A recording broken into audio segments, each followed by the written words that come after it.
"That painting," the boy said, "belonged to my mother." He said it quietly, the way a person states a fact they have been carrying for so long it has worn smooth from handling. He did not point. He did not need to.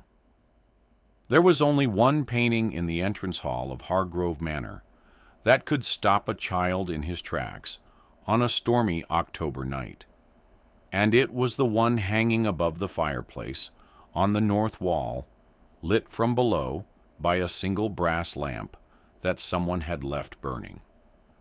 The man standing behind him, tall, silver-haired, wrapped in a burgundy wool robe he had pulled on when the security alarm chimed at 11:47 p.m., did not answer immediately.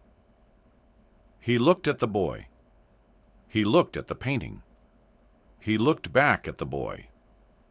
The painting was a large canvas, 3 feet by 4, in a gilded frame that had darkened at the corners with age. It depicted a woman standing at the edge of a field at dusk, her back to the viewer, her arms loose at her sides, looking out at a sky that was neither day nor night, but the particular deep amber color that exists only in the 20 minutes between. The brushwork was loose and confident, the kind of painting that looked almost unfinished, from close-up and completely inevitable from across the room. The color moved the way real amber light moves, pooling at the bottom of the canvas, thinning at the top, where the sky shifted towards something cooler, something that hinted at dark, without committing to it. The woman's silhouette was rendered with 4 or 5 economical strokes, and yet she was entirely present. You could feel her weight on the grass, the slight tilt of her head, the quality of her attention as she looked at whatever was happening on the horizon. It had hung in that spot for 9 years. Aldous Hargrove had paid $430,000 for it at a small auction house in Pittsburgh, and he had never once questioned where it came from. The boy was perhaps 11 years old. He was soaked through. His jacket was a thin blue windbreaker 2 sizes too large, and his sneakers had separated at the toe of the left foot, so that when he walked, the sole flapped against the marble floor with a small wet sound.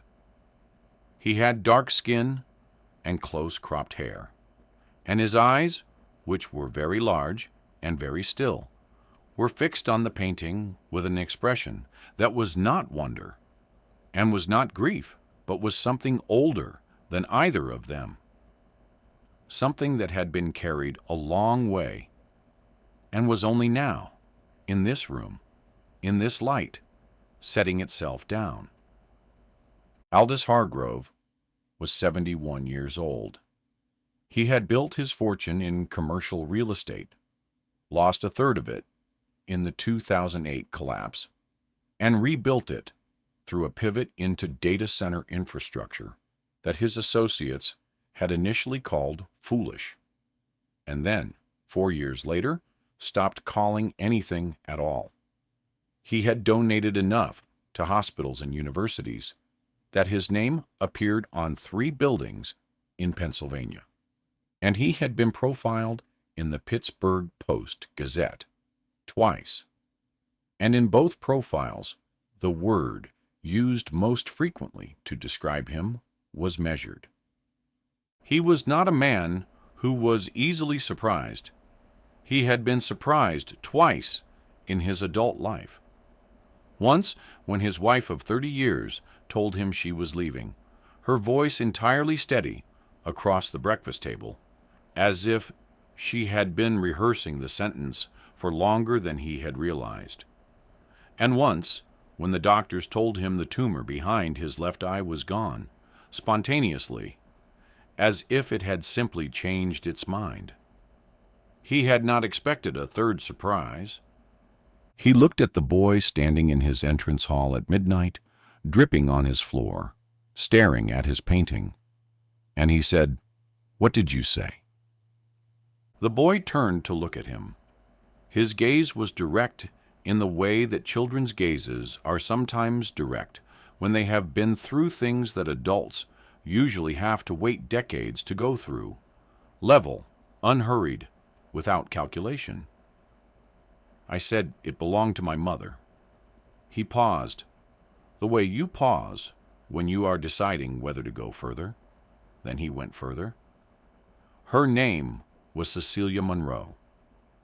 The storm had started at 8 o'clock, rolling in off the Ohio River with the particular bad temper of late October weather in western Pennsylvania.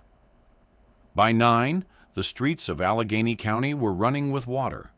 The boy, his name was Elijah, though he had not told Hargrove that yet, had been sheltering under the overhang of a gas station on Route 30 when the attendant came out and told him he had to move along. The attendant was not unkind about it.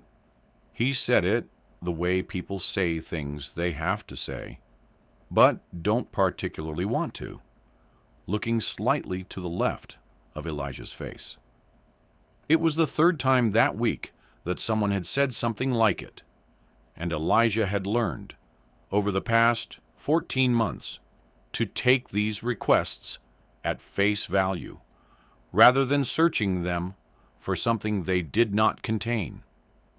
He had walked for 2 hours after that. Movement had become a kind of answer to questions he couldn't otherwise resolve. He had been walking in one direction or another since his mother died, and the apartment was taken, since his cousin Marcus had tried for 6 weeks to be a guardian, and concluded that 6 weeks was more than he was currently equipped for. Marcus had given him $40 and a bus pass and the name of the shelter on Forbes Avenue.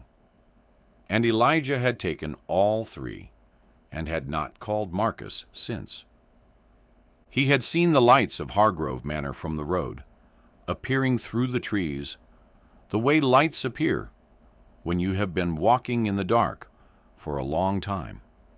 Suddenly, as if the landscape had been keeping them in reserve. A long driveway, a stone gate that stood open. He had not planned to go in, but the gate was open, and the lights were warm in the lower windows, and he was very cold. And when you are 11 years old, and very cold, and very alone, you make decisions you would not otherwise make. He had gone to the side door because he had learned that front doors were for people who were expected. He knocked. The wind swallowed the sound. He tried the handle, not expecting it to give, and it gave. He stepped inside, crossed the kitchen, went through the far door where the light was, and entered the entrance hall. The painting stopped him before his second step. There is a particular quality to the recognition of something you have known your whole life and believed lost. It is not the same as recognizing a face or a name. It is something that happens in the body before it happens in the mind. A physical arrest, as if all the machinery of movement has received a signal that overrides its normal programming. Elijah stood in the entrance hall of Hargrove Manor and felt that signal move through him, and he stood very still, and he looked at the painting, and the painting looked back at him with the amber patience it had always had. He had grown up with it on the wall of the living room on Frankstown Avenue. He had walked past it 1,000 times without really looking, the way you don't look at things that have always been there. Then one day when he was 7, he stopped and really looked and asked his mother who the woman in the painting was. "Nobody in particular," she had said. She was washing dishes, not looking at him. "And everybody. Somebody standing at the edge of something, deciding." "Deciding what?" She turned around, hands still wet. She looked at the painting a moment before she answered. "That's the part I left out," she said. "I thought it was more interesting if you didn't know." He had thought about that conversation many times in the years since. He thought about it now, standing in the entrance hall of a man he didn't know, at midnight on a stormy October night, looking at the painting his mother had made and someone had taken, and he had believed until 30 seconds ago that he would never see again. "That painting," he said, "belonged to my mother." He hadn't planned to say it. It came out the way things come out when you have held them so long they have developed their own pressure. Hargrove made the boy tea and put a blanket around his shoulders and noted, without commenting, that the boy was shivering in a way he was attempting to conceal. He did not ask how he had gotten in. He had looked at the side door and understood the sequence well enough. He asked when he had last eaten. "This morning," Elijah said, wrapping both hands around the mug. "A lady at the shelter gave me a roll." He put bread in the toaster and scrambled eggs. He was not a man who cooked, as a general matter. He had a housekeeper for that, and before her, for 30 years, Margaret. But he had learned in 6 years of living alone the small things you learn out of necessity. He put the eggs and toast in front of the boy and watched him eat, quickly, without desperation, with the focused efficiency of someone who had learned not to waste motion. And when the plate was clean, he poured more tea and folded his hands on the table. "Tell me about your mother," he said. Elijah told him. He told it in the particular way he had developed for telling it, straightforward, without detours, with the places where emotion would have been visible already smoothed over from use. It was not that he felt nothing. It was that he had told the story enough times that he had worn channels in it, and now the words moved through those channels without much resistance. Cecilia Monroe had been born in Pittsburgh in 1983, raised in Homewood with her grandmother and 2 aunts in a neighborhood that had once been something and was then, for a long time, something else. She had taught herself to paint at 22, sitting at the kitchen table of her first apartment, watching tutorials on a borrowed laptop with a cracked screen. She was not formally trained. She had never taken a class or attended a workshop because programs cost money she did not have, and time already divided between cleaning jobs and, later, raising Elijah. She painted at night after he was asleep. She developed, over time, a body of work that lived in 2 places: on the walls of the apartment and on a website she had built herself, where the others were offered for sale. In a good year, she made perhaps $3,000 from painting, which she put in an account she called the Future Fund. The painting in the entrance hall, she had called it Dusk at Renfrew, after a farm outside the city where her grandmother used to take her as a child, where a field turned exactly that color, in the evenings, had been painted over 6 weeks in the winter of 2013, when Elijah was 2 years old.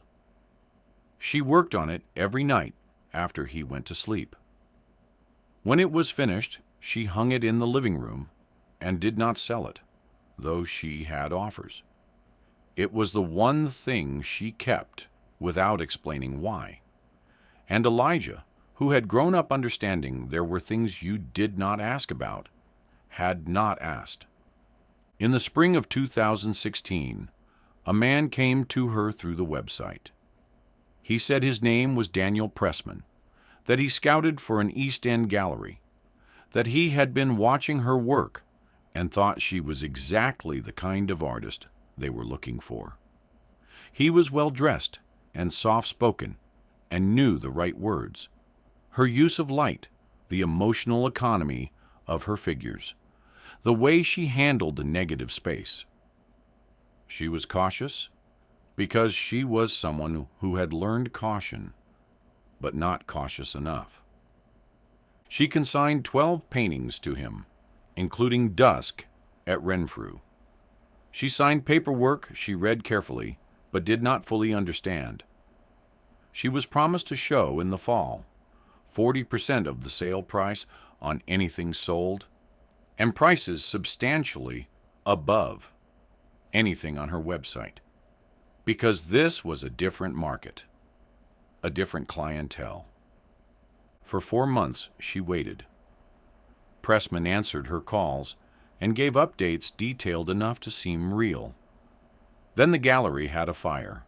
Minor, he said, nothing that affected the collection, just a delay.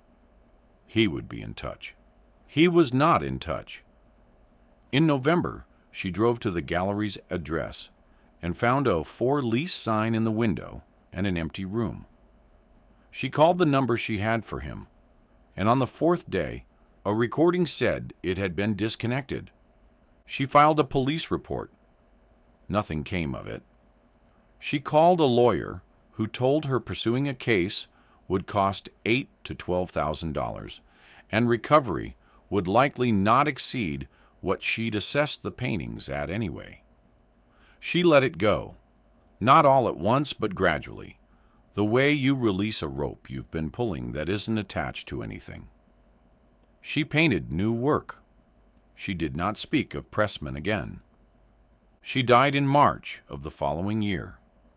A pulmonary embolism, a blood clot that travels to the lung and blocks the artery, the kind of thing that can happen to anyone, and happens more often to young women than most people know. She was at the bus stop on Penn Avenue, on her way to the first of 2 cleaning jobs she had that day. She was 33 years old. Elijah had been 10. He came home from school to an empty apartment, did his homework, heated up leftover rice, watched television, and at 8 o'clock the social worker knocked on the door. He told Hargrove all of this in a voice that did not rise or fall very much, seated at the kitchen table in a blanket that was slowly warming him, his hands around a mug that had gone cool. Outside, the rain hammered at the windows with the sustained indifference of weather that has no interest in the significance of what is happening inside. When he was finished, he looked at his hands for a moment. She always said she'd find it again. The painting. She used to say it like it was something she believed, not just something she hoped.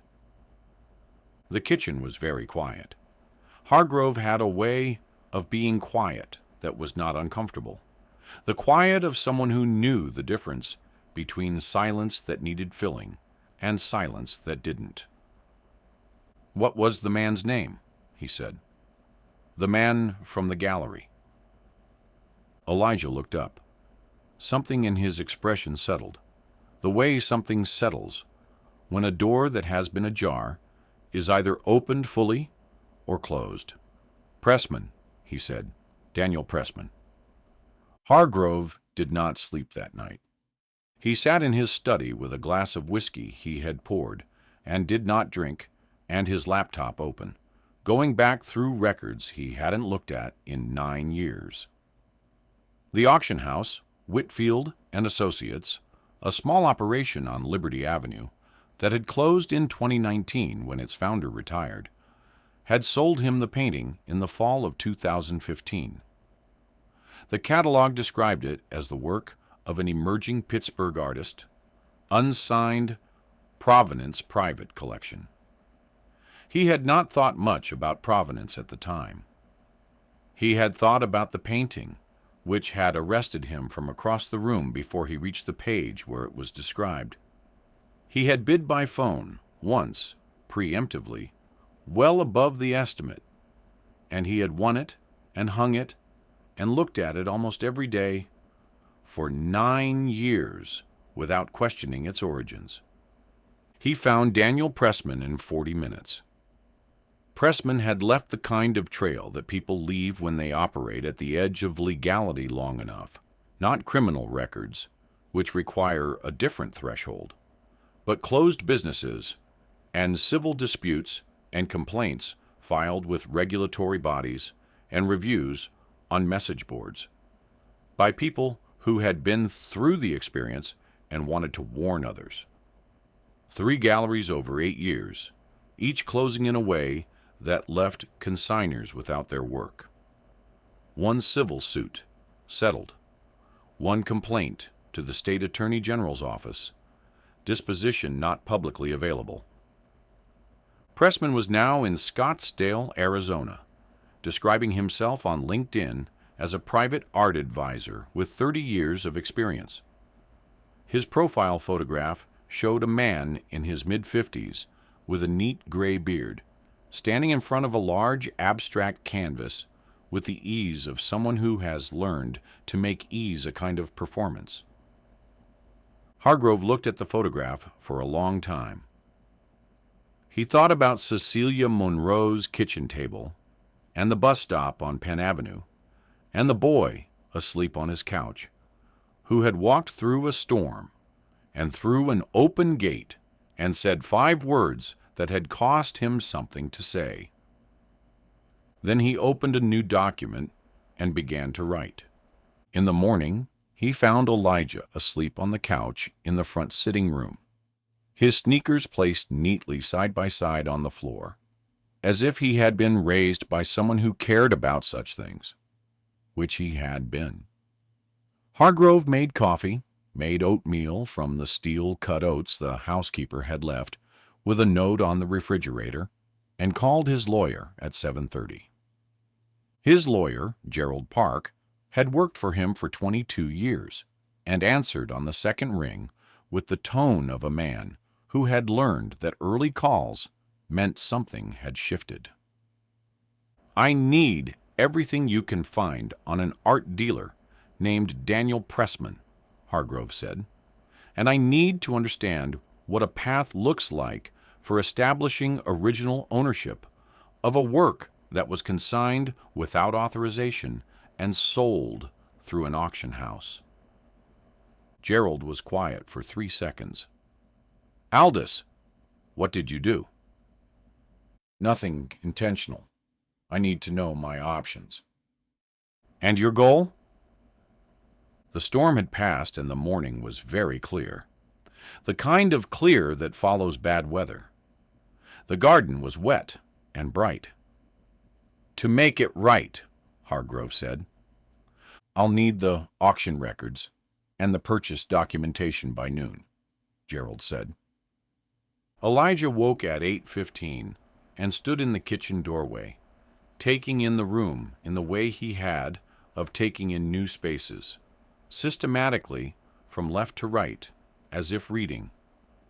He got the oatmeal Hargrove had left covered on the counter and sat down. After a moment, he said, "I should probably go." "Where?" Elijah looked at him. It was a fair question, and he didn't have a good answer to it, and they both knew it. "The shelter opens at 9. I called the county this morning. There are procedures. They take time." Hargrove paused. "While the procedures are being followed, you can stay here." The morning light came through the window behind Hargrove and lit the side of Elijah's face, and Hargrove could see something he hadn't been able to see clearly the night before: the exact texture of the boy's watchfulness, which was not suspicion and was not hope, but a careful equilibrium between the two. "Why?" Elijah said. "Because you came to my house in a storm and found something that belongs to you. The least I can do is make sure you're somewhere dry while we figure out what comes next." Elijah looked at him for another moment. Then he looked at his oatmeal. "Okay," he said. The caseworker came that afternoon, a tired woman in her mid-40s who had been doing this work for 17 years and had developed the specific gravity of someone who had seen most of what the job had to offer. She listed the conditions under which the boy could remain. Hargrove met them all before she finished. She wrote something in her folder. "We'll be in touch," she said. The investigation took 4 months and involved 3 lawyers, a forensic art consultant from New York named Dr. Helena Voss, who charged $800 an hour and was reportedly worth every dollar, and eventually a letter sent by certified mail to a private art advisor in Scottsdale, Arizona. The chain of sale from Pressman to a secondary dealer in Cleveland, from Cleveland to Whitfield and Associates, and from Whitfield to Hargrove, was established through documentation. Establishing that the painting had originated with Cecilia Monroe required other means. Dr. Voss flew to Pittsburgh in November and spent 2 days at the house. She removed the painting from its frame and examined the back of the canvas under magnification, and she found, in the lower left corner of the stretcher bar, in pencil so faint it was nearly invisible, C.M. 2013. She documented this with 23 photographs and wrote a 4-page report that was technically precise and, in its conclusions, unambiguous. The photographs Cecilia Monroe had posted to her website in 2013, recovered through an archived version of the site, showed the painting hanging in a living room that was unmistakably domestic, with a child's drawings visible on the refrigerator and the small miscellaneous objects of a life being lived. The painting in the photographs was identical, in every comparable detail, to the one in Hargrove's entrance hall. The letter to Pressman was sent in January. His attorney responded within a week. The negotiation took 6 weeks. Hargrove stayed out of it because Gerald told him to, and he trusted Gerald. He occupied himself instead with the question of what a foundation should look like, what it should do, who it should serve, what Cecilia Monroe would have wanted. He thought the painting told you something about that, if you looked at it long enough. Throughout this period, Elijah lived at Hargrove Manor. He slept in the 3rd guest bedroom, which had a window looking out over the garden and a desk the right height for someone his size. He went to the school 2 miles away, came home in the afternoons through the kitchen door, and dropped his bag in the chair that had become his chair by a process of repetition rather than assignment. Rosaria had assessed him on his 2nd day and found him acceptable. She made him eat vegetables.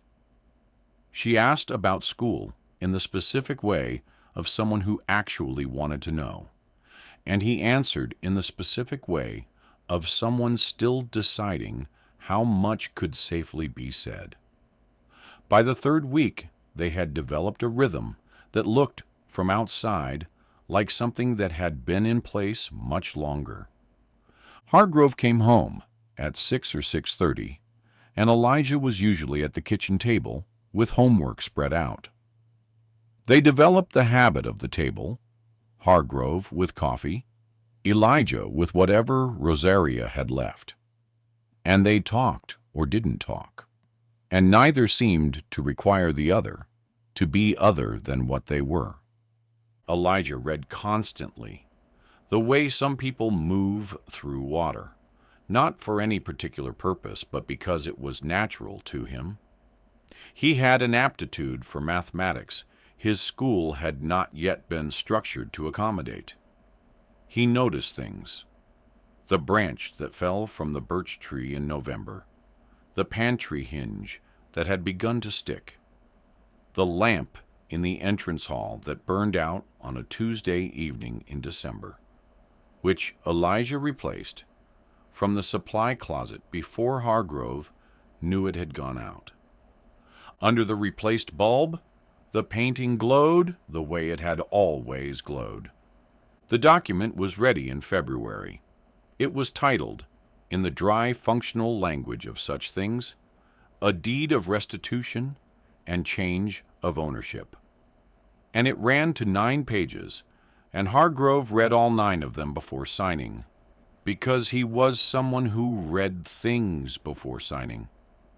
He signed it on a Tuesday morning in Gerald's office downtown, with Gerald across the desk and the February light coming through the window, in a way that made the room look older than it was.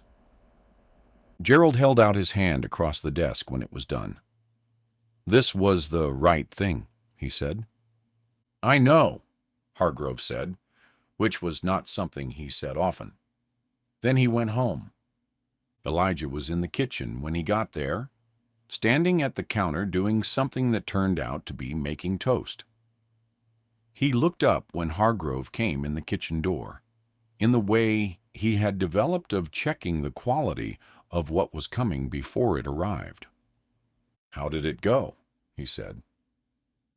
Hargrove sat down at the kitchen table. He was tired in the way that comes not from effort, but from the completion of effort, a tiredness that felt oddly like relief, like the particular loosening that happens when something that has been held under tension is finally allowed to rest. "It's done," he said. "The painting is yours. Legally. Your name is on the document."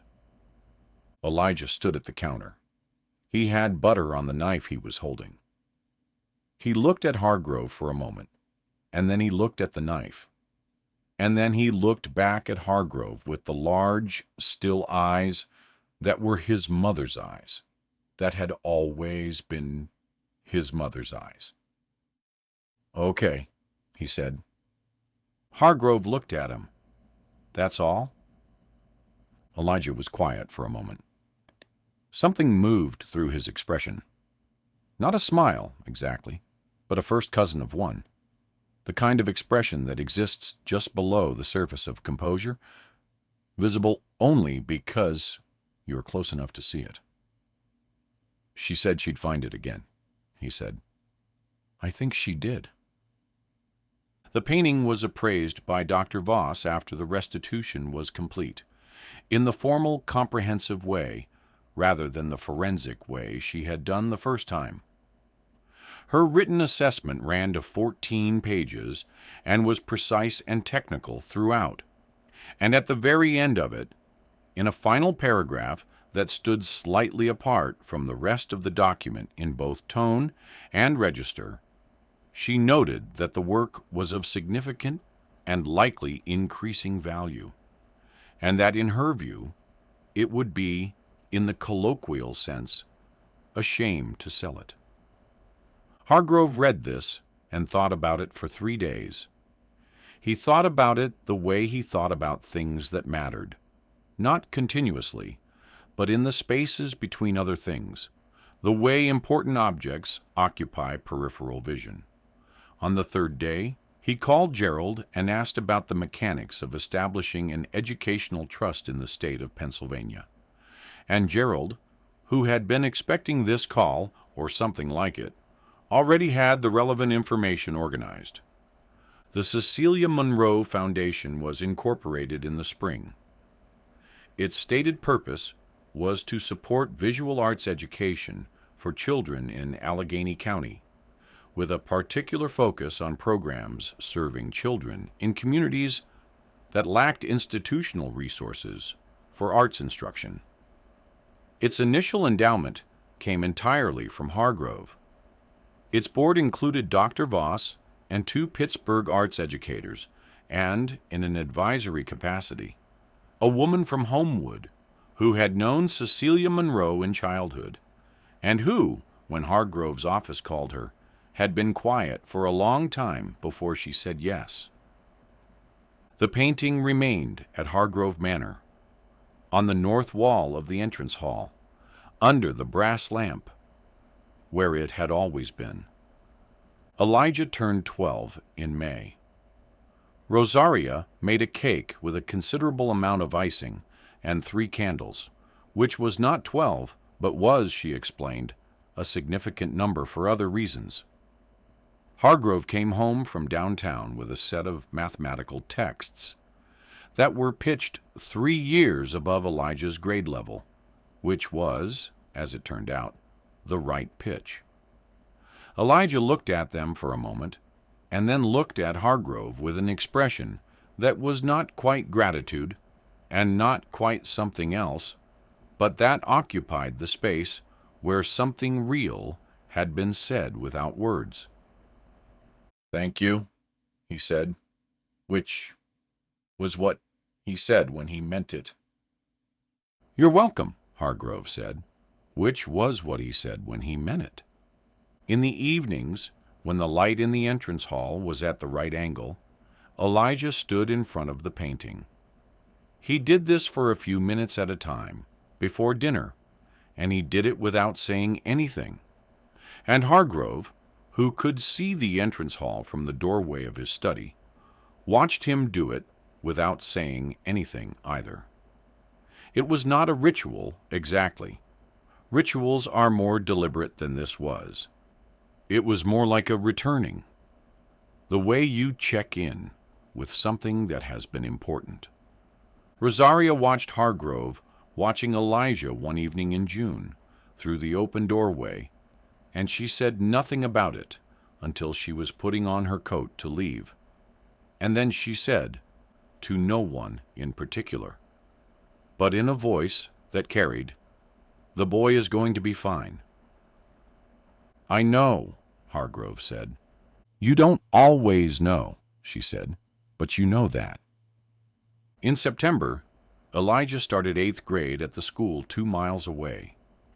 The assistant principal had, in the interim, found additional mathematics programming, and a teacher named Mr. Desjardins had taken an interest in the way that some teachers take an interest in students they recognize something in, not the performance of aptitude, but the thing itself, the kind that doesn't need encouragement so much as direction. Hargrove went to the school's open house in October. He sat in a plastic chair in Mr. Desjardins' classroom while the teacher talked about the curriculum, and he looked at the work that was posted on the walls. And he found Elijah's among them without being told which it was, because there was only one that had that quality of noticing. On the drive home, Elijah sat in the passenger seat and looked out the window at the trees, which were doing the thing they do in October in western Pennsylvania when the conditions are exactly right. Turning not just yellow or red, but amber, a deep, warm amber that was, in this light, at this hour, exactly the color of the sky in the painting. "It looks like it," Elijah said. Hargrove looked at the trees. "It does," he said.